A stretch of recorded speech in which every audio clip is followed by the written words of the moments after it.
দুই বোন, একই দিনে জন্ম, একই স্বপ্ন নিয়ে বড় হয়ে ওঠা। আজ শুনি তাদের সেই অসাধারণ যাত্রার গল্প। অ্যাডমিশন জার্নিটা আসলে একটু চ্যালেঞ্জিং ছিল। মাঝে মাঝে পরীক্ষায় নাম্বার কম আসতো, তো নার্ভাস হয়ে যেতাম, তখন ডিপ্রেশনে চলে যেতাম যে কি হবে না হবে। কিছু কিছু ক্ষেত্রে যখন আমরা দুইজনই হতাশ হয়ে যেতাম, তখন আমাদের পরিবার আমাদেরকে সান্ত্বনা দিত, যে বলতো যে ভয় পাওয়ার কিছু নেই, ইনশাল্লাহ সামনে ভালো কিছুই হবে, তোমরা যে চেষ্টা করছো এটাই অনেক বেশি, আমরা এটাতেই খুশি। আসসালামু আলাইকুম, আমি তাসমিম বিনতে সাত্তার স্নেহা। এবছর 25-26 সেশনে মেডিকেল এবং ডেন্টাল ভর্তি পরীক্ষায় 4471তম স্থান অর্জন করে গোপালগঞ্জ মেডিকেলে অধ্যয়নের সুযোগ পেয়েছি। আর আমি তাসনিম বিনতে সাত্তার স্নিগ্ধা এবছর 2025-26 সেশনে মেডিকেল অ্যান্ড ডেন্টাল অ্যাডমিশন পরীক্ষায় 2471তম স্থান অর্জন করে ফরিদপুর মেডিকেল কলেজে অধ্যয়নের সুযোগ পেয়েছি।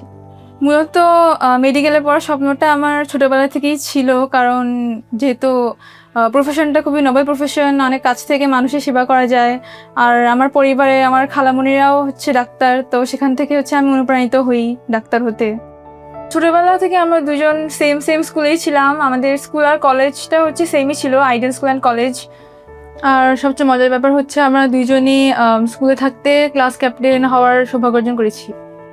সত্যি কথা বলতে গেলে আমার আর আমার বোনের মেডিকেল অ্যাডমিশনের জার্নিটা সম্পূর্ণ আলাদা, কারণ আমি ছোটোবেলা থেকে চেয়েছিলাম যে ইউনিভার্সিটি প্রফেসর হওয়ার, এটা স্বপ্ন দেখেছিলাম আমি।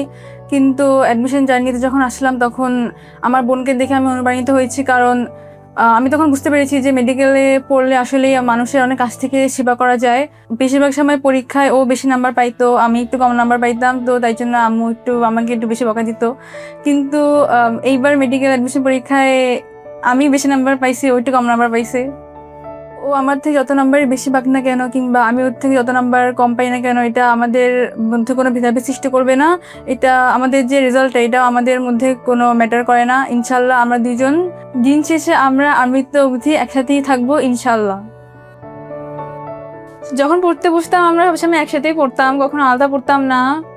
দুজনকে সাহায্যই করতাম, যখন আমি কিছু বুঝতাম না ওকে জিজ্ঞেস করতাম, ও কিছু না বুঝতে আমাকে জিজ্ঞেস করতো। কিছু কিছু ক্ষেত্রে যখন আমরা দুইজনই যদি কোনো বিষয় বুঝতে সমস্যা হইতো, তখন আমরা টিচারের কাছে শরণাপন্ন হতাম এবং তিনি আমাদেরকে বিষয়টি ভালোভাবে বুঝিয়ে বলতেন। অ্যাডমিশন জার্নিটা আসলে একটু চ্যালেঞ্জিং ছিল। মাঝে মাঝে পরীক্ষায় নাম্বার কম আসতো, তো নার্ভাস হয়ে যেতাম, তখন ডিপ্রেশনে চলে যেতাম যে কি হবে না হবে।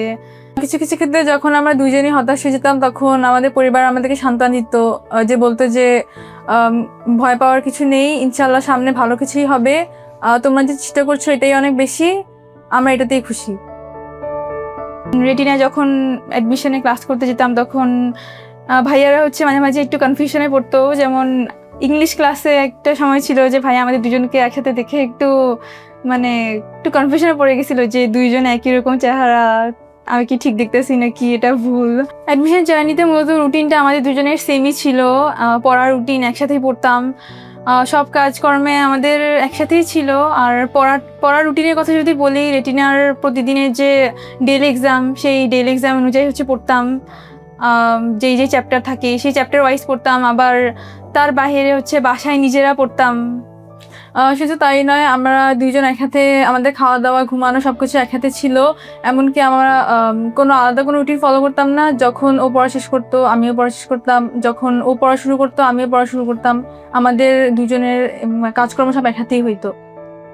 মেডিকেল পরীক্ষার রেজাল্ট যেদিন পাবলিশ হলো, ওই দিনটা আসলে অনেক অনিশ্চয়তার মধ্যে ছিলাম, কারণ যেহেতু আমি বেশিরভাগ সময় পরীক্ষায় কম নাম্বার পেতাম, তো তাই জন্য আমার মধ্যে হতাশাটা একটু বেশি কাজ করতো। তো যখন রেজাল্ট পাবলিশ হলো, তো তখন হচ্ছে আমরা দুজনের রোল এন্ট্রি করতেছিলাম, কিন্তু সার্ভার নিচ্ছিল না, প্রবলেম হচ্ছিল। তো এরপরে কিছুক্ষণ পরে বাবা ফোন দিয়ে হচ্ছে জানালো যে আমরা দুজনেই মেডিকেল চান্স পেয়েছি। আমি হচ্ছে 2471তম স্থান অর্জন করেছি এবং আমার বোন 4471তম স্থান অর্জন করেছে। আর তখন হচ্ছে খুশিতে আম্মু আব্বু অনেক আম্মু চোখে একদম পানি চলে আসছিল, আম্মু জড়ায় ধরছিল আমাকে। তারপর হচ্ছে আমি ওখানে ছিলাম আর ও হচ্ছে এখানে বসা ছিল, তা ওকে হচ্ছে আম্মু তারপর জড়ায় ধরছে। রেটিনার সাথে মূলত যাত্রাটা শুরু হয়, মেইন যে কোর্সটা ছিল মেডিকেলের, সেই কোর্সের সাহায্যে যাত্রাটা শুরু হয় রেটিনার সাথে। মেডিকেল অ্যাডমিশন পরীক্ষাটা হচ্ছে আসলে অনেকটা ভাগ্যের উপর নির্ভর করে, ভাগ্য এখানে অনেক ক্ষেত্রেই ম্যাটার করে। চান্স না পেলে আসলে হতাশ হওয়াটা হচ্ছে আমি মনে করি না মানে ঠিক হবে। হতাশ না হয়ে সামনে যে পরীক্ষাগুলো থাকে সেগুলোর দিকে যদি একটু মানে ভালো মতো ফোকাস করা যায় তাহলে আমার মনে হয় ভালো করা সম্ভব। তোমরা যারা মেডিকেলে অ্যাডমিশন নিতে চাচ্ছ তাদের জন্য আমি একটা কথা বলতে চাই যে তোমরা সম্পূর্ণ সৃষ্টিকর্তার উপর বিশ্বাস রাখবে, কারণ মেডিকেল অ্যাডমিশনটা অনেকটা ভাগ্যের উপর নির্ভর করে। তাই জন্য কোনো সময় হতাশ হওয়া যাবে না। আর অনুশীলনীগুলো ভালো করে পড়ার চেষ্টা করবে, কারণ অনুশীলনীটা খুব ইম্পর্টেন্ট, ওখান থেকেই কোশ্চেন আসে। আর বইয়ের যে ইম্পর্টেন্ট লাইনগুলো ওগুলো ভালো করে পড়ার চেষ্টা করবে। আর ইংলিশ আর জিকে এই দুটো যেহেতু মেডিকেলে আসলেই নতুন করে পড়া হয়, তো সেই দুটোর উপরে ভালো করে ফোকাস রাখার চেষ্টা করবে। কারণ ইংলিশের জিকেতে আমাদের এবার যেহেতু নাম্বারটা একটু বেশি 30 নাম্বারের, তাই জন্য এই 30 নাম্বার অনেক সময় ভাগ্য পরিবর্তন করে দেয়। তো তাই জন্য আমি তোমাদেরকে বলবো ভালো করে প্রিপারেশন নাও, অনুশীলনী ভালো করে করো আর সৃষ্টিকর্তাকে বেশি করে ডাকো, তাহলে ইনশাল্লাহ তুমি চান্স পাবে।